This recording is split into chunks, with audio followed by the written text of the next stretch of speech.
How are you getting on, folks? Look at just one of those days. It was unlucky. Um, I had predicted for very bad ground, and somehow Gowran ended up good. I honestly don't know how the ground staff managed to keep the ground good, especially with all the rain that we had. Uh, Not just last night and throughout yesterday, but it was a serious amount of rainfall, and I was nearly full sure that the ground was going to be um, definitely far from good. I was expecting it to be more soft to heavy in places, um, and yeah, just sort of I suppose threw a spanner in the works really at the end of the day. Um, Look at we're going to tackle Gorn again tomorrow. I'm not really advising anyone to get behind me if they're not willing to. If you are, I would suggest small stakes. Tomorrow is definitely a day for just sitting back and watching some very good quality racing, because that's exactly what's on offer tomorrow. I'm just going to, I suppose, run through what I fancy and what I don't. Um, a few nice prices in here. I think the biggest price is in around 6 to 1, or 13 to 2. Uh, Look at if we can land a couple of winners, we'll be happy with that. Main aim of the game is to at least come out with the same money we went in with, and yeah, if we're going to be doing a stakes point system, I'm really going to be working at like a 1 point per stake race. Really, at the end of the day, there's nothing really in here that I've gone for each way selections. I just haven't seemed to be lucky enough in the past couple of days to manage to land them. But we may as well kick things on anyway and get this over and done with. 2 o'clock, I'm personally going to go with Duffel Coat in this one. It looks to be the second string for Gordon Elliott at 7 to 4, but definitely do not write this one off just yet. It was a very, very impressive winner last time out. The course it actually won at evades me. It might have been either Roscommon or Ballinrobe, or I could be completely wrong, but it was very impressive all the same. It was a runaway winner actually at the end of the day, and I think it returned at odds of something like 16 to 1, so it wasn't too fancied, but it's coming in here race fit. It's an exciting looking recruit. Um, the favourite obviously does look to be potentially top class, and the price, yeah, it does reflect that 1 to 2. But I'm going to predict the ground conditions to be good tomorrow, and that's what I'm hoping it will be.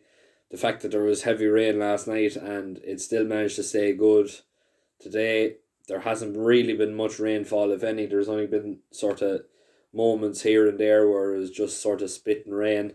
But Duffel Coat should relish this ground, and I'd be sort of expecting this to put it up to the favourite here, who was impressive. I think he ran in France, if I'm not mistaken, and that was on completely bottomless ground, so we don't actually know how good this horse is going to be.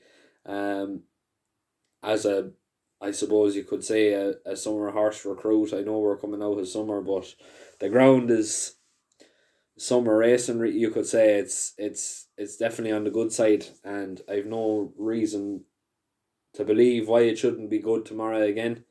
Like I said, very little rainfall, everything else like that. So it should definitely play to the hand of Duffel Coat. And 7 to 4 is definitely much more value in my personal opinion. 235. We're going to go with Arthur's Baby at 10 to 3. Um, it's been a fairly popular horse for the Peaky blogger. We've backed this horse before, and it has won on a numerous amount of times for us. It's having the season of his life. It's just been absolutely unbelievable. It's a very, very nice staying sort. Likes to be produced late, and I suppose it relishes a good stiff pace setting, I suppose, race at the end of the day. Um, what I wouldn't like to see tomorrow is a very slow run race. It's not going to really suit Arthur's baby. Um, like I said, Arthur's baby likes to be produced late on, and I suppose the injection of pace comes from there then. But if the pace is slow tomorrow, it's not really going to play to the hand of Arthur's baby. He'll have to probably, I suppose, push his way on and make the running, and that's definitely not what we want to see. If he starts doing that, I think we may as well just rip up the betting slips and everything else, like whatever you're doing. But expect to see this horse being produced coming into the straight, and definitely striking the front, maybe with one hurdle to go or two hurdles to go or something along them lines. But uh, like I said, expect to see it being produced late. It's getting a £10 hike as well, which isn't really uh, beneficial, let's just say, but um, it's an improving sort from a yard in top form, and it should really be very much the one to beat tomorrow. Um, Next race then 310. We're going to go with Grange Clare Native at 6-4. This is going to be the next best of the day.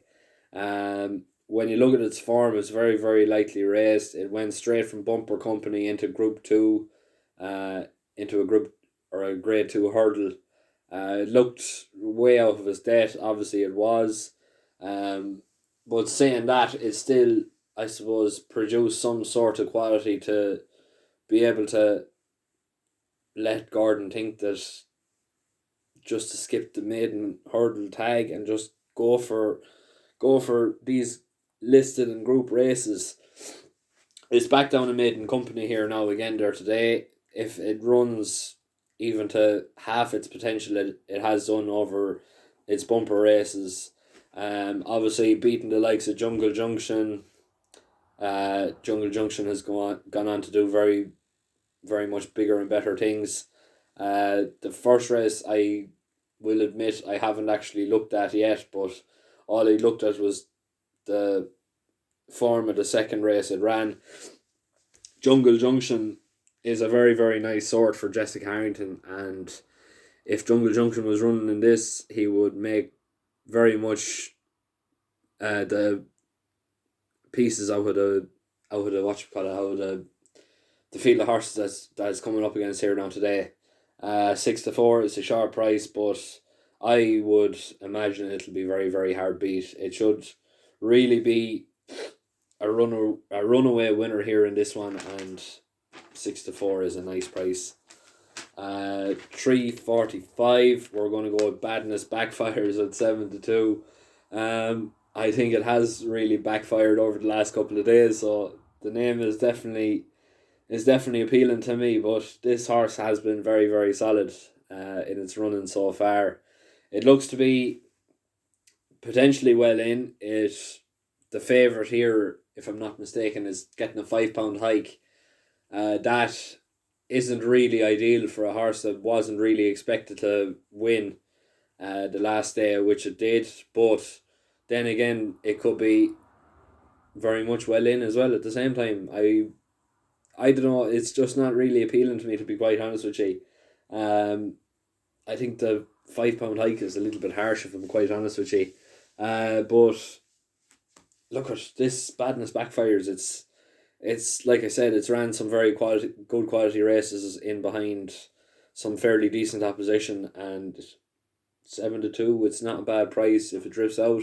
Obviously, once it drifts out a little bit, maybe to 4 or 5-1, it's definitely an each way price then, depending on where you are. So I definitely would suggest going each way. But yeah, it looks to be one of the ones that looks to have more on his side than not, especially with jockey and farm of Dennis O'Regan taking the reins now tomorrow. 420. We're going to go with an each way shout here, and this is going to be very much a bit of a risk here now. We're going to go with Hewick at 13-2. I received a little bit of, I won't say information, but it was more of it was an outside source of information. It's definitely not coming from the yard or anything like that, but I have been told by someone who knows someone that this horse is well above its weight and well above its mark. If it gets a run, it's expected to run fairly well. I don't know who is going to be on board. More than likely, Jody McGarvey or possibly Simon Torrance, Rachel Blackmore, maybe if she decides to get on board or if she gets a spare ride. But yeah, I would imagine Hewick is going to at least run a fairly decent race. It's like I said, it's going up £17 for this last, I think, 2 or 3 runs. I think it's won twice or 3 times. It's either going for a hat trick or it's already completed it. But from the person that has told me the news and the bit of information, whether it's good or not, I don't know. But apparently, this horse is well above its mark, and it should be well able to put in a very bold run here now tomorrow if it gets in. 4:55. Nap of the day. Put the kettle on. 9-4. It's definitely it's by far the most best quality race of the day. You have the likes of Easy Game, who was just a neck behind Faheen. Put the kettle on. Arkle winner. The storyteller, who has been a bit of a revelation over chasing fences this year, and a former Cheltenham winner as well. Let me see what else is on the book. Yeah, it's an exciting race. I definitely I wouldn't be going too far into put the kettle on, really, if I'm quite honest with you. It's definitely possibly one of the toughest races it's ever going to run, or it has run so far. But she's an improving sort, and off level weights, I know that makes it a little bit difficult. The fact that she's not getting the mare's allowance, it does make things difficult. But yeah, I would be sort of half expecting this one to be well on top. Especially the fact that she's 4 from 5 and has proven before that she's well capable of mixing it with the boys, and definitely in the biggest stage of them all, that being Cheltenham. 9-4, it's a great price, and it could be one potentially for a nice each way shout for the champion chase this year. I haven't looked at the markets yet, but it could be well worth an each way. Next race then, the 5:30. We're going to go with Shanroe LC, currently trading around 3-1. Look at this one here, has been dipping in and out of form. Carl Thornton, like the horse, has been dipping in and out of form as well. At the start of the year, he was like Mark or Michael McNiff. Bit of a revelation. There was nothing really to stop him.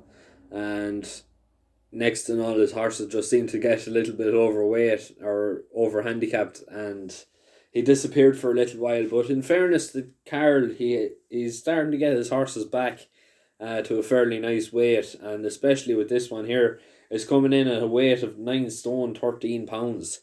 You look at some of the flat races, they're touching between 9 stone 10 stone.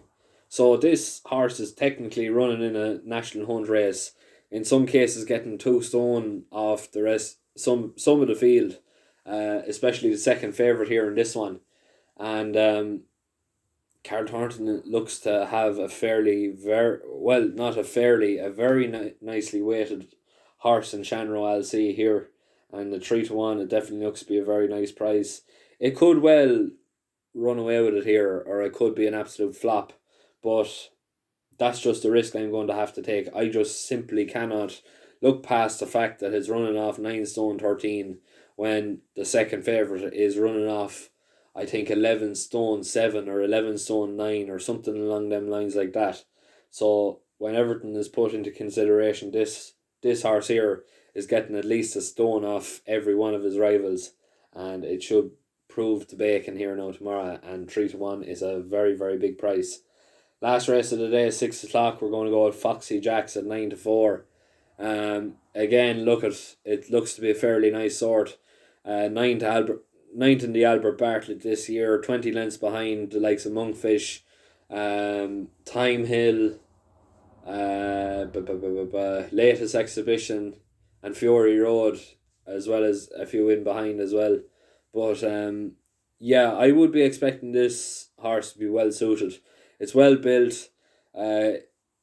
It's shown some sort of class over hurdles, and it's well built to go chasing. It's a big burly sort.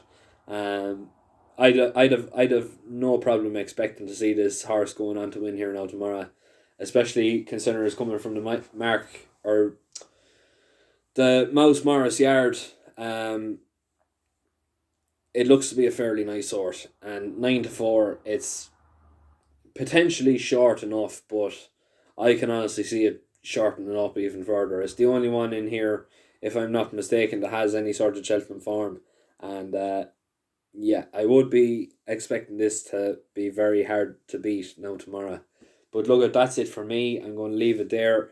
Before we go, I want to send my thanks to the likes of Ron Robinson and Sean Travass, who not only gave me a lovely plug in their podcast, the Post Racing podcast, um, but also gave me some very nice encouragement to go on moving forward and everything else along the line. If you haven't already listened in, I suggest you do so. Ron is going for five out of five, um, in his predictions for the weekend race, and so if you're looking for winners, and yeah, I definitely would suggest going to Ron now instead of me now tomorrow. So make sure to check out the World of Sport website, and definitely check out the Post Racing podcast. So look, I'm going to leave it there. Make sure to keep liking, sharing, subscribing.